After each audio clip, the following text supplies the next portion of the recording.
Hey guys, now you can follow me on Facebook. Just go to facebook.com/UltraMaximusReviews. Cybertron Weekly is your central hub for everything Transformers.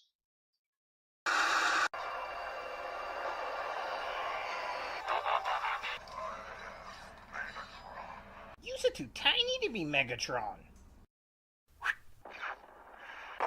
Okay, honestly, who did not see that coming? You, asshat. Transformers The Last Night sucked. Aww.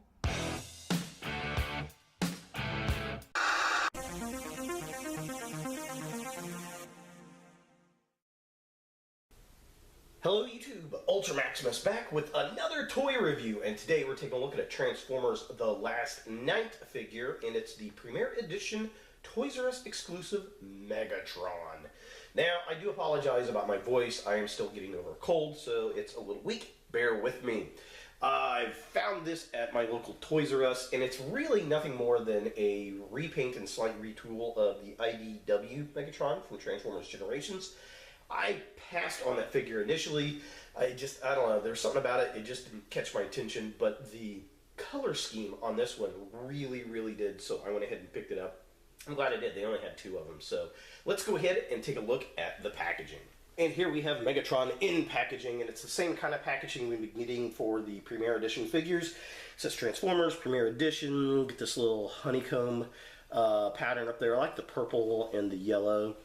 Looking pretty cool at the top. Some artwork. We'll get some Cybertronian there. It says only at Toys R Us. Megatron, there he is. Side of the package, really cool Cybertronian. That little artwork kind of goes around. That side of the package looks like Cybertron attacking Earth, and then Prime and Megatron attacking each other. It's a deluxe class figure. So yeah, it looks pretty cool. Just kind of a close-up. Toys R Us Transformers. There he is. It's a Premier Edition. And then the artwork kind of wraps around. We'll get the really nifty Cybertronian writing. I wonder what that says. And then side of the package has the artwork of Prime and Megatron fighting. Pretty cool stuff. Back of the package, very similar. We get that Arthur type thing going on there. And then we get Skeletron. They did not have a Skeletron. I definitely want to get that. That looks pretty cool. And then Megatron, it says ruthless oppression, cruel oppressor. And yeah, okay. And then we've got robot mode and his stealth bomber jet mode, transforms in 19 steps. Again, this is a repaint of the IDW Generations version, but it's got the new movie head on it, and I love the paint scheme.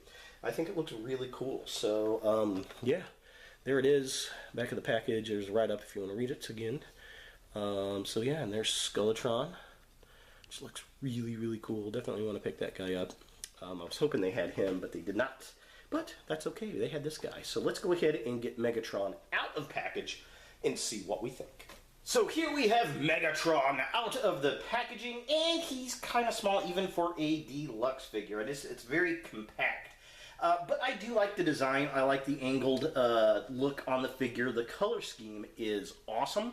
I love the gold and the super dark gray and the purple. I think that turns out really well on this figure, and it looks better than the original IDW Comics version that we had initially with this. So this is probably about the 4th time we've seen this mold used, which is okay because this is the first time I've ever actually picked this mold up. Now the gun is kind of it looks pretty decent when it's kind of straight that way, but if you want to get him into a Megatron kind of kill mode, I don't know, that just doesn't look all that great to me. It's kind of nice that it is there, but it is what it is, I guess. Now, as far as articulation goes, I think it's got to focus. There we go.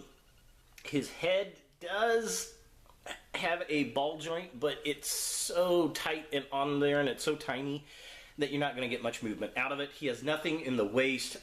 He's got a ball joint up here on the shoulder, so you can get a range of movement right there. He does have a twist at the upper arm. He's got his elbow joint right there. There is a twist at the wrist, but that is more for transformation. His legs kick up that far. They kick back about that far. They do go out quite a bit because it is on a ball joint. He's got his knee joint right there. and there is a twist at the upper leg, which is nice. Nothing at the lower. There is some ankle movement, but again, that's really more for transformation, if we can get the thing back into focus. Like I said, this is really more for transformation, but it does have some ankle articulation there. So, yeah, I mean, for a, deluxe class figure, he is articulated pretty well. So taking a closer look at the figure itself, the sculpt is pretty good. It is a new head sculpt. It's got the kind of Last Night style Matterhorn looking goat head on it, which I'm not a fan of. I just don't like it on any of the Megatron figures. But it's not too bad because, well, it's hard to see because it's small and it's gray. The rest of the figure, again, I like the color scheme. The design is exactly the same as the IDW version, so if you've got that, you have this figure essentially. There's a lot of figures in this line. They're just slight remolds and repaints. But the gold and the purple and the dark gray really, really work well with the look of this figure. Looking at the midsection of the figure, again, I like the gold trim on the figure, all the gray, the purple highlights, the gun hitting on his arm there looks nice. The midsection of the body with the purple and the gray paint, that just looks really, really nice. The orange does look good, but the top of it's just a little kind of too much and open. I like the highlights that you can see coming out on the sides of the cannon there. It'd just be nice if it had an overlay or something. Back of the figure, again, looks pretty good. You got the nose of the jet going down the backside. Overall, like I said, I just really, really like the color scheme. And finally, taking a look at the legs of the figure, they did a pretty good job. He's got some nice, big, stable feet, so it stands up really well.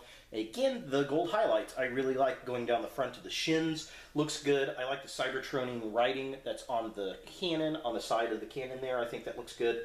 I just wish that openness on the cannon was closed off. I think that would have made this a much better figure. And the back of the legs do have gaps. That's probably the biggest gappy part of the toy, but again, that's for transformation, so pretty common as far as Transformers go, and you don't really look at the back of the legs anyway, so it works for me. For comparison, here we have Megatron next to the Titans Return Deluxe Class Hot Rod, because he reminds me more of Galvatron with the purple than he does Megatron. And spoiler alert, in the movie they never even explain why he goes back to Megatron in that piece of crap movie. But anywho, as you can see, he's a lot shorter than the Titans Return Deluxe. Like I said, he just feels very compact and squat, and, well, he is. Now, this version of Megatron does turn into a jet, which he does in the movie, but it's an elongated kind of jet that reminds me of the X-Men jet for some reason. This particular figure is, of course, the IDW repaint, so he turns into a stealth bomber, which, it is what it is. So let's go ahead and take a look at the alternate mode. So here we have Megatron in his stealth bomber mode, and the reason I didn't transform it on screen, it's kind of a pain in the tuchus, especially up around the shoulders, the way they bend and transform. There's lots of videos out there on how to transform this bomber, so go check that out if you are interested.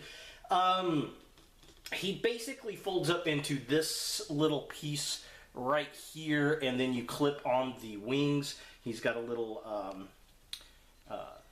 I guess landing gear piece right there that can fold out, which is cool. So it kind of fold up. Taking a look at it, I mean, it's okay, it's not bad. We get the purple up here on the windows. We get these nice gold intakes, gold trim down the side. I love the Cybertronian writing on the wings. I think that is really, really cool. Bottom of the figure is just a bunch of robot kibble. Now, I will say, I kind of fear for this figure in the future because of the translucent orange plastic. I love a good translucent figure, but it feels like the hinges that these wings clip on, they're just like these little hooks that kind of go onto the solid piece here. I feel like those are going to break in time. I don't know why, I just do.